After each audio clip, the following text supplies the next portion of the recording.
Bismillahirrahmanirrahim. Elhamdülillahi Rabbil alemin. Ve salatu ve selamu ala eşrafil mursalin. Ve ala alihi ve ashabihi ecma'in. Rabbi şrah sadri ve yessir li emri. Ve hlul uqdatan min lisani yefqahu kavli. Ve ufavvidu emri ilallah. İnnallâhe basirun bil ibad. Allah subhanahu ve ta'alaga çeksiz şükürler. Peygamberimiz Muhammed Mustafa sallallahu aleyhi ve sellem'ga salavat salamдар aytkandan keyin urmatlı musulman bir toğanдар. Bardığımızda bu dünyada jaşоо var eken. Biroq oşo akırkı jaşolarыбыз uşunday bolup ketdi. Adamlar önügüp, texnologiya önügüp, arganda asbaptar önükкен сайын adamlar dağı kajerde pul köp bolsa, kajerde ушундай bir акча көп болгон жерде каада да көп болот болуп, биз ушундай ысырап кылчулукка ушундай кадам таштап калдык. Бул биз эле эмес, дүйнөнүн эли. Бирок исраф деген эмне? Исраф деген чегинен ашып кетүү. Чегинен ашканды бардыгыбыз жаман көрөбүз. Адам деген bir адам деле чегинен аша баштаса, bir мансапка ээ болуп калып, ошо классташын тааныбай баштаса, мансапка ээ болуп калган адам курсташын тааныбай баштаса, тууган уругун, ата энесин тааныбай калса кандай жаман көрүнөт. Адамдарда биздин кыргыз элинде мындайларды чегинен ашты деп коет. Ошо чегинен ашып калыптыр, бирди көрөт го деп коет, көрдүңүздөр, билесиздер. Ошон үчүн ысраф дагы эмне? Чегинен ашып кетүү дегенди билгизет. Ысраф деген ушинтип ысырап кылып, Алла Таала чектеп койгон ниматтарды барктабай, Кудай Таала берип койгон ушу ырыскыны барктабай, ошонун чегинен чыгып кеткенди ысырап деп коет, урматтуу бир туугандар. Ошон үчүн бул ысырап динибизде эң жаман көрүлгөн нерсе. Бизге Алла Таала ушундай рызкыларды берет экен. Рызкыны бергенден кийин биринчи ошону чачып, ачып, пайдасыз жерлерге иштетип, ыр күлкүгө иштетип, ошону алып барып туруп, ушундай бир саясатка салбийип, же болбосо ушундай нерселер менен урматтуу бир туугандар аябай ысыраптарга кирип атабыз. Бардыгыбыз ошону жакшылап көңүлдөрүбүзгө түйүп алалы. Алла Таала мени ысыраптан сактасын. Ысырап иннаку ла юхиббул мусрифин деп Кур'ан-ы Каримде Алла Таала ысырап кылуучуларды жакшы көрбөйт дейт. Алла Таала сүйбөйт. Бардыгыбыз бул дүйнөгө келдик, урматтуу бир тууган. Бири-бирибизде дүйнөдө кээ бирөөбүз начальникке жагайын, кээ бирөөбүз дагы депутатка жагайын, дагы бирөөбүз молдого, муфтиге жагып алайын, дагы бирөөбүз ошо ар кандай экенбиз да. Бул дүйнөдө оюбуз, бирок эң негизги нерсе ушуну унутпайлы, Кудайга жагайын деген. Илгери бир аалым зат ушундай деген экен. Дүйнөдө канча миллиарддаган адам болуп келсе дагы, ошонун бардыгы менин жардамыма келсе, ошонун бардыгы келип мага жардам берейинчи деп сүйлөшүп келип алса дагы, о Аллахым, сен ошо нерседен нааразы болуп турсаң, ошончо миллиард адамдын жардамынын мага кереги жок. Ошончо миллиард адам чогулуп келсе дагы, мага бир жакшылык кылып жамандык кылалы деп бардыгы чогулуп келип алса дагы, Алла Таала эгер мени сүйүп турсаң, алардын жамандыгы мага зыян бере албайт деген экен. Урматтуу бир тууган, бардыгыбыз Алла Таалага таяналы. Кудурет Алланыкы. Алла Таала рызкы берүүчү да Алла, өмүрдү берген да Алла, өмүрдү алып кое турган да Алла, кадыр барк бере турган да Алла, кадыр баркыңды алып кое турган да Алла, үй бүлө берип аткандагы Алла Таала, бала чаканы берип атканда Алла Таала, үйүңдү ошо көзүңдүн нуру болуп, кечинде барып балдарыңды ийискеп аткан абалды берип атканда Алла Таала, Алла Таалага таяналы. Кудай Тааланын күчү ушундай бир улук, анын күчүнө триллиондогон адамдар, не деген келип кеткен инсандар тең келе алган эмес, эч ким тең кала албайт. Ошондой затка жакканга аракетибизди кылалы. Эми Куранда эмне деп атат?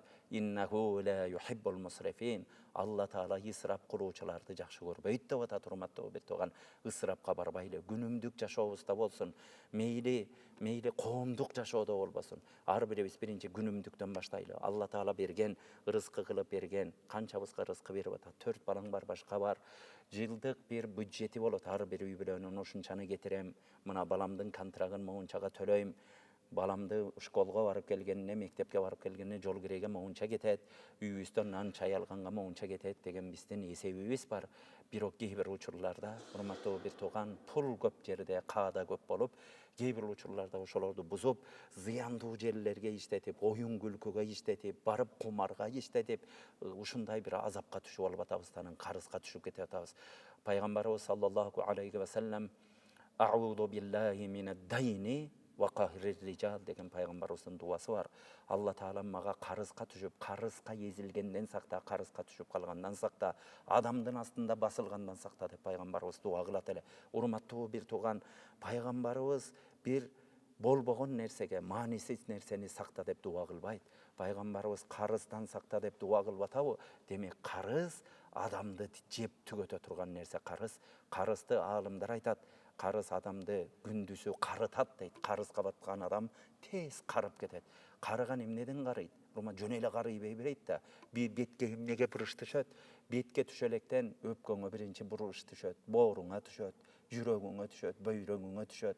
Анан ошо ички аппаратка түшүп туруп анан эң биринчи, андан кийин бетке чыгат, андан кийин жүзгө чыгат, анан тышкы көрүнүшкө чыгат. Ошончо нерсени бырыштырып, карытып аткан нерсе ден соолугуңду алып атат.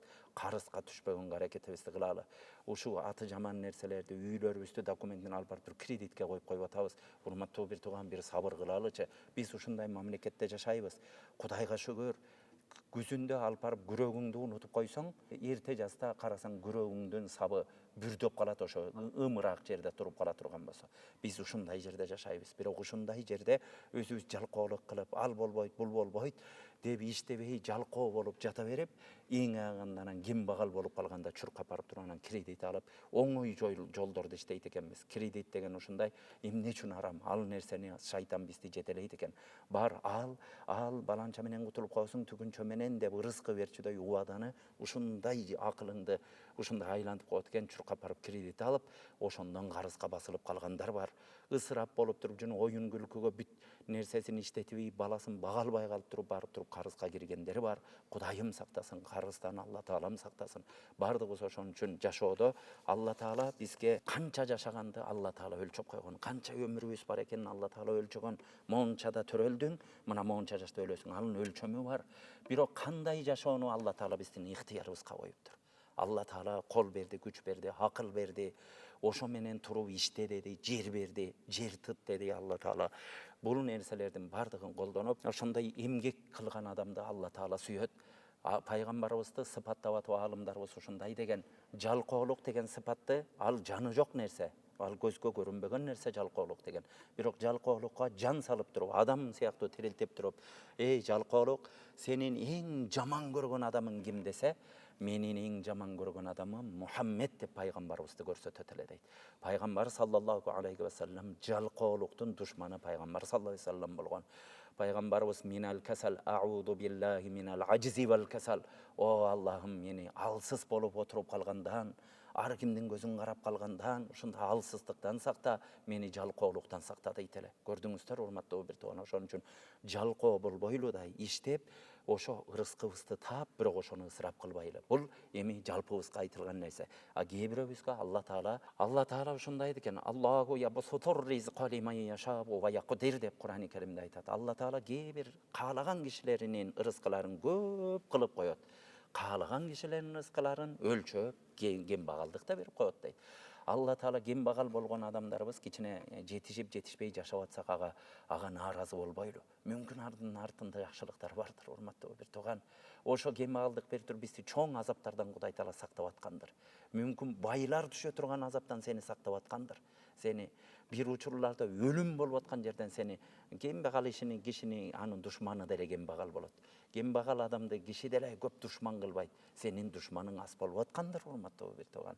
Бирок байлык берсе да ошо байлыгыбызды туура жолго иштеткенге аракет кылалы. Эми бай адамдарга кайрыларбыз, урматтуу рызкысын кең кылып койгон адамдар, эгер бардыгыбыз ушу нерсени көрүп аткан болсок, оңду солду акчаларыбызды чачпайлы.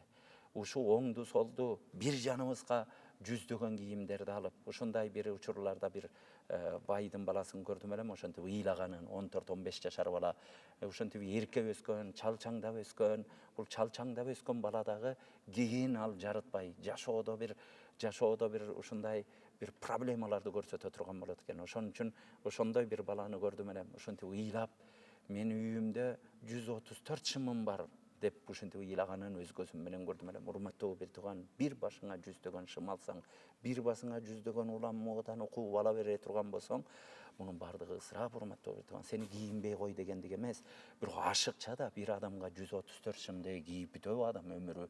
Бул нерселер экен. Кээ бир инсандар көрүп атабыз. Миллиондогон акчалар жетпей атат деп. Кайсы бир байга жолуксаң, сөзсүз анын бир дарты бар, урматтуу бир тууган. Анткени акча деген бул дарт алып келе турган нерсе экен. Байлык деген сөзсүз ошончо канча байлык болсо ошончо проблема алып келе турган нерсе экен. Биз жашообузда байын да көрүп атабыз, кедейин да көрүп атабыз, урматтуу бир тууган. Мансабы барын да көрүп атабыз, мансабы жогун да көрүп атабыз.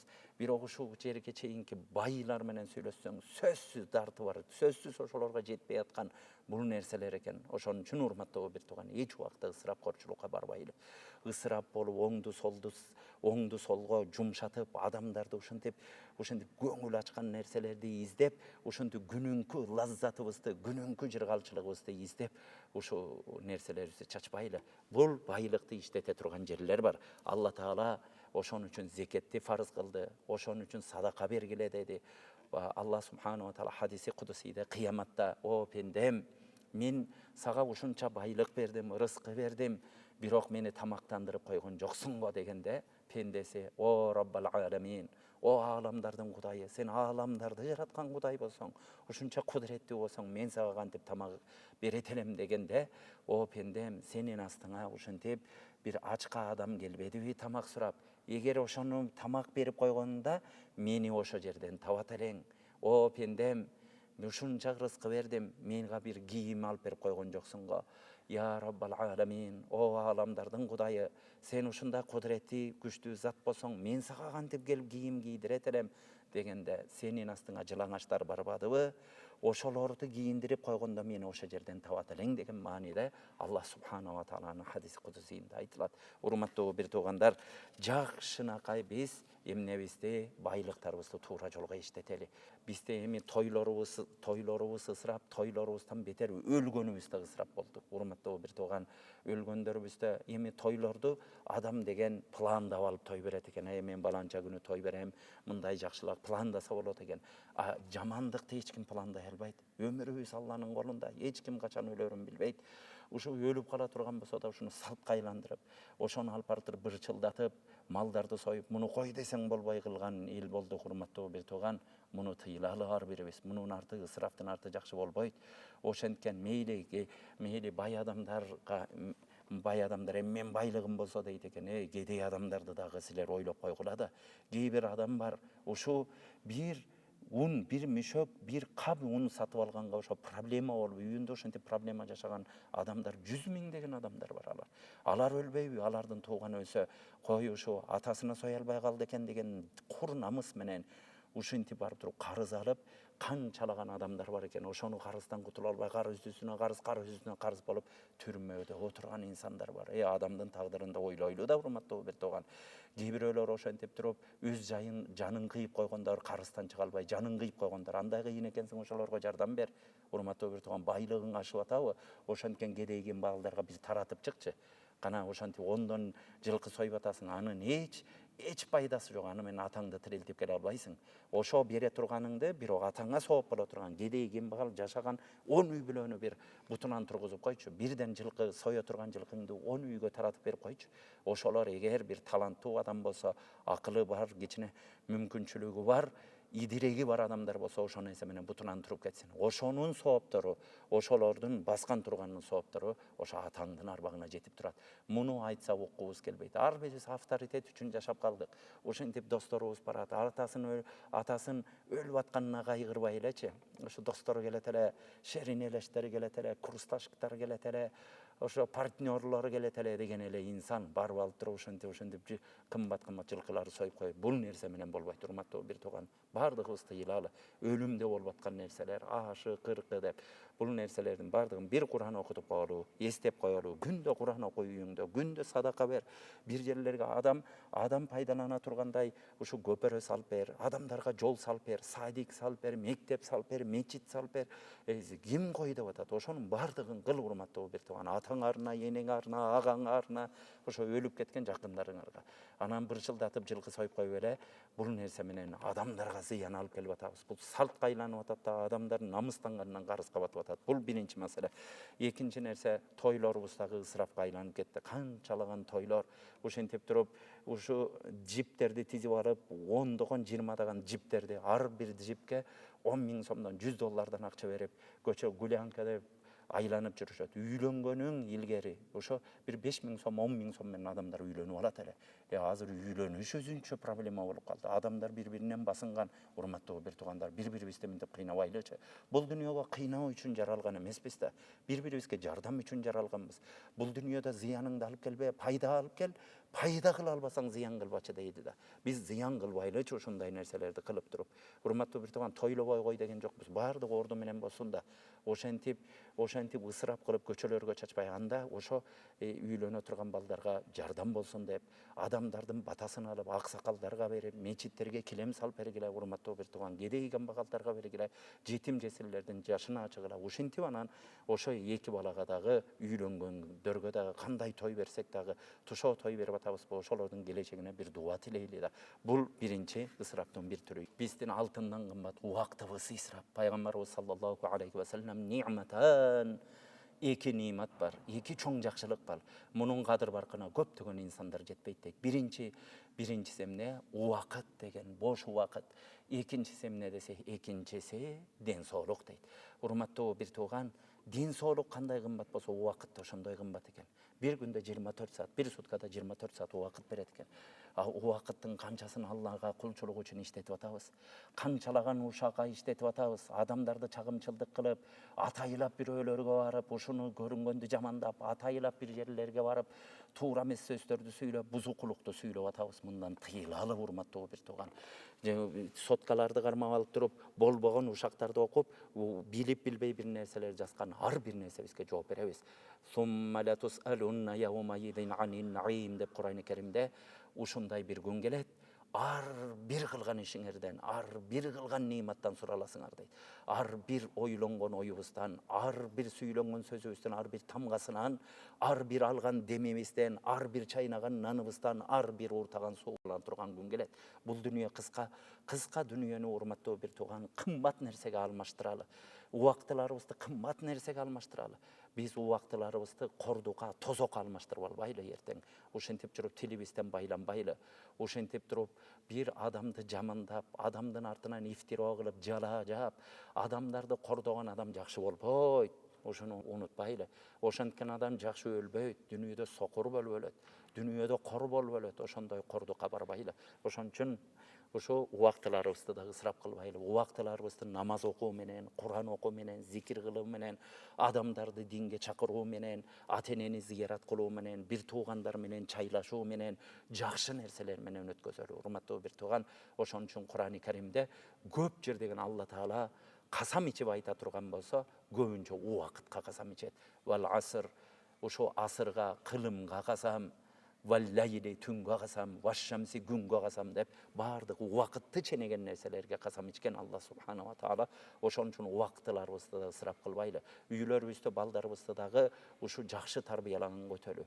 Үйлөрүбүздө дайыма китеп окуу менен, Кур'ан окуу менен, ибадат кылуу менен анан өткөрөлү. Дайыма эле кечки ибадат кыла бер деген нерсе жок, урматтуу бир тууган. Ойноп күлгөндү дагы бирок ирети менен кылып алалы. Азыркы заманда көрүп атабыз, мына Бишкекте болсун, кажерде болбосун, бир ресторандан классташтар менен отуруп, ошол жерде маанисиз сөздөрдү сүйлөп чыгып эле, кайра телефондошуп курсташтарына жолугуп, андан чыгып, андан ысырап, эмне кылып жүргөн менен адамдар иши жок болуп калды. Бирок бул заманды, убакытты ысырап кылган, бул арт алып келип кордук кылат. Исраптын арты кор болот. Исраф кылбаган адам ушу жакшы нерсеге, дүнүйөсүн да жакшы садакага, адамдарга пайдага, убактысында да адамдардын пайдасына иштеткен адам акыры жүрүп бактыруу болот, дүйнөдө да, ахиретте да Кудай Таала бейиш менен сыйлайт. Алла Таалам баардыгыбызды исрафтан алыс кылсын. Алла Таалага жакпаган нерселерди кылгандан Кудайым өзү сактасын. Кудайым өзү жар болсун. Алла Таала өзүнүн жардамы менен, өзүнүн короосу менен баардыгыбызды коргоп алсын. Кудайым жергебизге тынччылык, аманчылык берсин, элибизге береке берсин. Алла Таалам баардыгыбызга ынтымак берсин, эки дүйнөнүн бактысын берсин. Вассаламу алейкум ва рахматуллахи таала ва баракатуh.